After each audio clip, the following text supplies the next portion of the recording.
All right, back for another beer review, and today I'm reviewing a collaboration beer between two Brooklyn, New York breweries, Threes Brewing and Evil Twin Brewing, and this is There Is No There There.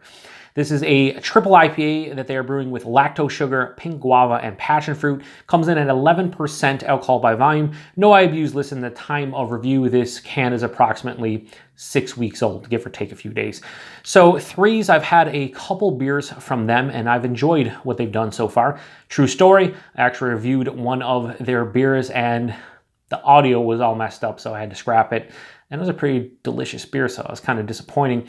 And yeah, I have not reviewed anything from Threes on the channel. Evil Twin, I have reviewed one beer, their Key Lime Pie IPA. And Evil Twin, like I mentioned before, they're very hit or miss. When they hit, they knock it out of the park. When they miss, they frickin' miss like you wouldn't believe.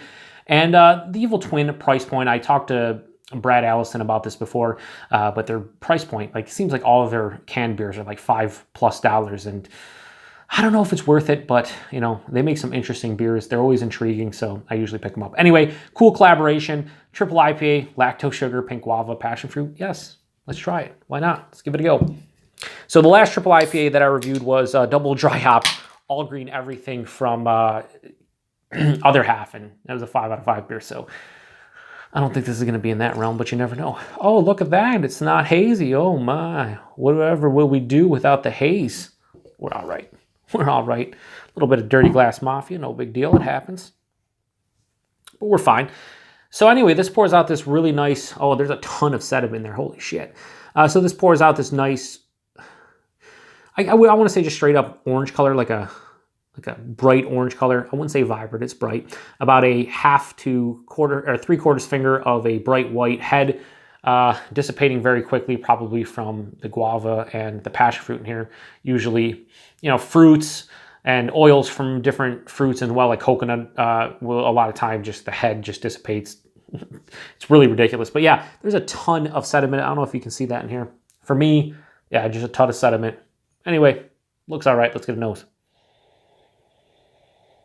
That guava is coming through more so than anything. I thought the passion fruit would be very distinct and just in your face, but it's more guava than anything. Has some acidity to it. Picking up on some citrus character, more to the lemon side. Like, this has a lemon acidity to it more so than the actual fruits in there. At least what I'm picking up on the nose. It's 11% alcohol by volume, but I do not smell any booze, which is a good thing. Yeah, not really overly complex or anything. It smells like a lot of guava and a little bit of lemon, and that's pretty much it. If I was smelling this blind, I'm going to be honest with you, if I smell this blind, I think this would be more like I would guess like a sour or like a tart beer in general. Not really an IPA. Anyway, let's get into it. Cheers.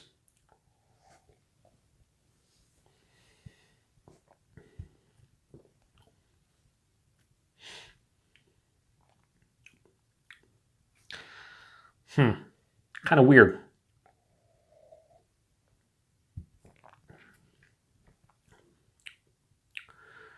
First off, I will say this.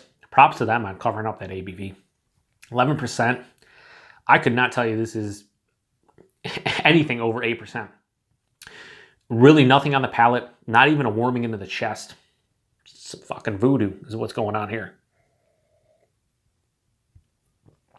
Taste-wise, I also can't tell you it's an IPA. That guava and passion fruit are very pronounced in the taste. This is drinking more of like an imperial fruit beer than anything else. That lactose, I was hoping to get like vanilla or something on the nose that would indicate it. Not really getting it even on the taste. Body is like higher side of medium body to lower side of full. It definitely isn't thin, but it's not, you know, again, when you're talking about IPAs, like if you take 11% IPA and you compare it to 11% Imperial Stout, more often than not, the Imperial Stout's gonna have a way bigger body, right? And that's kind of what I'm feeling here, but this does have a bigger heft to it. It's more viscous, but it's not like syrupy or anything. It just, you know you're drinking a bigger beer. Like I said, 8% or higher, but not 11. That's kind of crazy. The mouthfeel, maybe that lactose is playing a little bit with the mouthfeel, giving it a slight smooth and creamy component to it. It's not overly carbonated, but You know, it's not like an upper echelon New England style IPA producer, their mouthfeels where it's just, you know, out of this world, but it's solid. Body mouthfeel, they're good. The taste of this is where it's kind of just goes sideways for me, but not in a negative way. It's just not what I expected. There's a lot of that pink guava. There's a lot of passion fruit. It drinks more like an imperial fruit beer with hints of like a hop forward presence. Maybe a little bit of peach and apricot. This is a sweeter beer, even though there is a tartness from the fruits that they're adding. It really doesn't dry out a ton. So I think I'm going to be able to finish this can, but if you're not a fan of like sweeter beers, it might be tough for you. Yeah, it might be a bit tough. It is a bit sweeter. So there isn't a great balance to the sweetness and bitterness. It's more to the sweeter side of things, but I'm okay with it considering that I'm getting a lot of fruit character and whatnot. This is just this is not what I expected. It's kind of throwing me for a loop.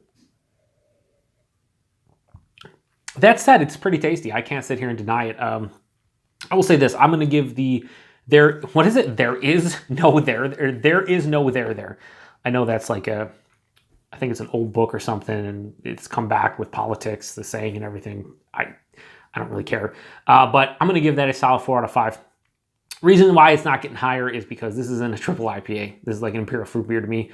And the reason why I can't get any lower is I don't care that it's a triple IPA and it doesn't really drink like one, because what's here is pretty tasty. So if you see this on the shelves, I'm probably going to release this video. It'll probably be 2 months old by the time you see this. I'd still pick it up because, again, it's not really huge with the IPA.